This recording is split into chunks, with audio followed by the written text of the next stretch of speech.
Hello everyone, it's me again, Burn Time, and you're watching HPT TV. It's another day, it's another vlog for you to learn how to change the air filter to a Pajero 4M4. Yan. So, nandito tayo ngayon sa Pajero 4M4 T4x4 automatic 2007 model. Minodify natin yung filter niya, pakita mo. Yan. Hindi na po yung stock o standard nakalagay yung airbox niya tapos may filter. So ayan, bago natin ituloy yung video natin, yung vlog natin, sa mga hindi pa nakasubscribe, huwag niyo munang kalimutan na hit yung subscribe button, like, share, and comment ka sa comment box para sa mga hindi pa natin naintindihan na process, pwede natin mapaintindi, at syempre share niyo yung mga knowledge niyo para mas lumawak yung info. Okay, share natin. At syempre maraming salamat sa patuloy na tiwala suporta sa existing subscriber natin. Maraming salamat po. Try nyo lang po na i-share yung video natin para makapagbigay ng idea sa ibang mga Pajero owners. Kahit na hindi Pajero, basta 4x4, SUV, pickup, MPV, EPV o sa kotse. Ayan. So ganito po yan. Itong nilagay po natin na air filter, HK is brand. Ayan. From Japan. Yan, pero meron na rin tong meron na rin sa China, Thailand, Taiwan, gano'n. Ito yung original niya na galing sa kotse natin na Honda Civic. Yan, minodify natin itong elbow niya galing din sa Honda Civic ito. So ito yung original na niya, elbow niya para doon sa airbox o air filter niya. Ang ginawa natin, pinahiga natin, inadjustan lang natin diyan. So ngayon, papalitan natin. Ito, washable naman to, itong kagandahan sa filter na to, washable to. Pwede nyong mabili to sa mga auto supply na kung saan suki niyo.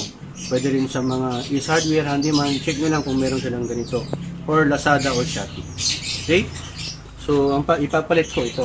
Medyo maliit yung nabili natin pang kotse, pero pwede naman siya. Hindi na natin kailangan siguro ng adapter na elbow. So tanggalin natin to. Yan lang po yan. Tas mo lang. Yan. Kinali ko lang ng cable tie dito. So, ito, putulin na siguro natin to. Tatanggalin natin mamaya. Ito, pwede namang tanggalin din to. Yan. So, HK is din yan. Siguro ito, nasa, 5 years. Galing pa dun sa pangarera kong Honda Civic ESI. Yan. Yan yung brand niya. Naka-engrave talaga, nakatatak dyan. HKS. May part number din siya. Okay? So washable to, pwede mong ibabad sa tubig, linisan mo sa powder, tapos patuyin mo ng buong araw. Pwede mo nang ibalik, washable, hindi po siya disposable. Ito ang kagandahan dito. Nabili ko to noon mga 2,500. Ngayon, may unbox tayo from Lazada. Nag-shopping tayo sa Lazada. Kala ko kasi ganito din yung size. Medyo na-disappoint tayo kasi maliit yung size pang kotse. Yan, pang maliit na size ng coupling. Yan yung itsura niya pagka malinis pa siya. So, tinan nyo yung difference. Dark. Ito, medyo marumi na. Yan, marami na kasi nalikabok yan. Diba? Na nalalanghap. Malaki. Saka tinan mo, malaki to. Saka iba yung texture ng material. Ito kasi, baka class A lang to. Sponge yung ginamit. Ito, sponge din, pero ibang klase yung sponge. Mas maganda yung texture. Tapos, naka-honeycomb design na rin siya. Pero maganda rin at sukat. Talagang 500 pesos. Meron ka lang HKS. Iba lang yung diameter niya. Mas malaki to, mas maliit. Pero ang magandang advantages dito, diba? Palitan natin ang adapter. Nangyari na lang dito na lang natin sasalpak. Yan. So, pilitin natin na may salpak natin dito.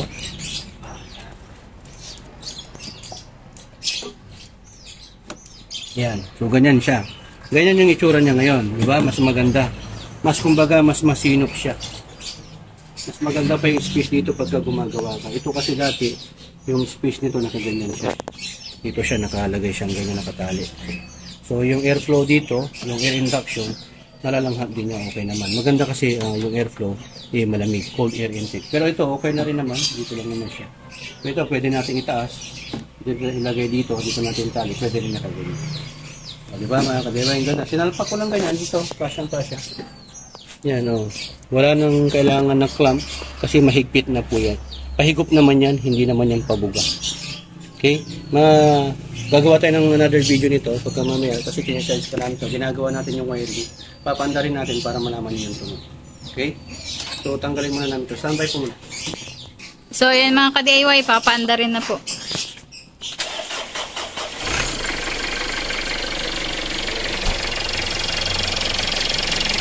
So, ganyan po yung itsura niya. Yan, humihigop po siya ng hangin dito. Maganda.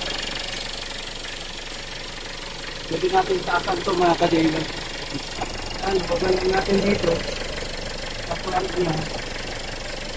Tapos pwede natin galaw ito. Stick pa.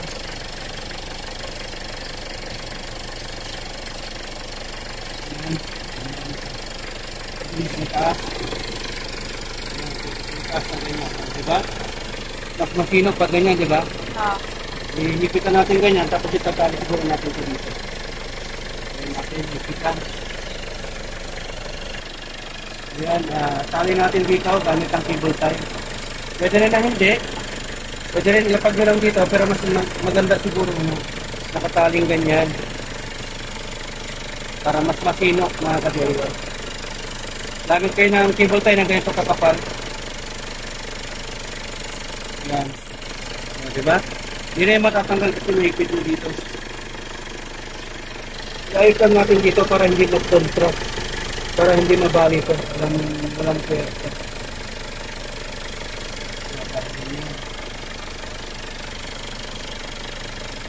Diba? Ito na yung yung bolt ng engine breaker. Yung iba kasi tinatanggal to. Inalaylay dyan sa sobrang global. Pero sa akin, binalik ko kasi yung original.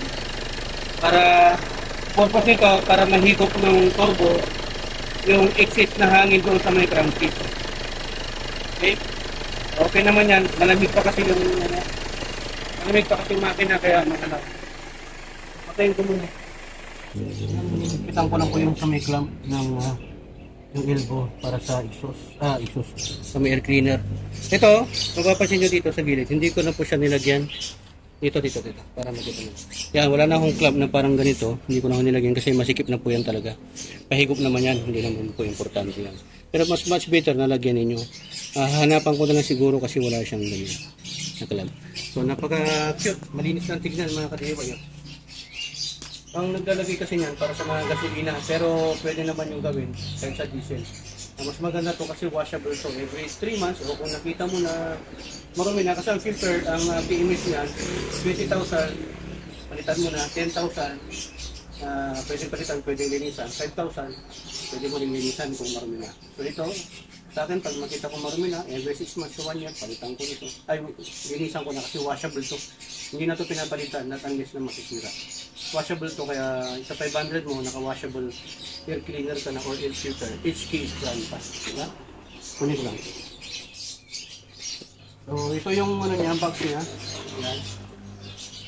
Ang HK is kasi made from Japan yan. High performance air induction. So, mas malaki yung walang nag-filter ng ano niya, higop niya. Mas malakas yung higop niyan. Aside doon sa mga air filter. Yan, medyo pinapawisan tayo kasi marami tayong ginagawa. So ayan, hoping na may natutunan na naman kayo sa vlog content natin sa araw na to kahit na magsik. Ayan, para magkaroon kayo ng idea, pwede niyong palitan. Basta kasya. Kung hindi po kakasya yung dito niya, yung diameter na, meron naman pong nabibili na adapter. Pwede niyong palitan. Okay? So ganyan po yung sura niya. Yung binili ko dito sa, yung link niya, lagay ko na sa description dito. Okay? So ayan, pakita mo. Pogi. Wala nang restriction ngayon. Tsaka malayo sa baha. Diba? Yung stock kasi, nandito yung ano niya, pwedeng pasukan ng tubig. Ito malayo. Saka naman lulusong pa sa baha na ganyan kataas. Pogi, oh. Cute pa. Diba? Tingnan mo ito, ang laki, oh. Laki ng pagkakaiba, parang dalawang ganito. Pagka bibili kayo ito, Lazada mga ka-DIY, may mga sizes kasi ito. Inch or diameter. Ang kakulangan ko lang, hindi ko sinukat ito. Pero maganda naman yung kinalabasan. Diba? Blessings in disguise. So ayan, maraming salamat. Pagkabibita ko rin. Burn time.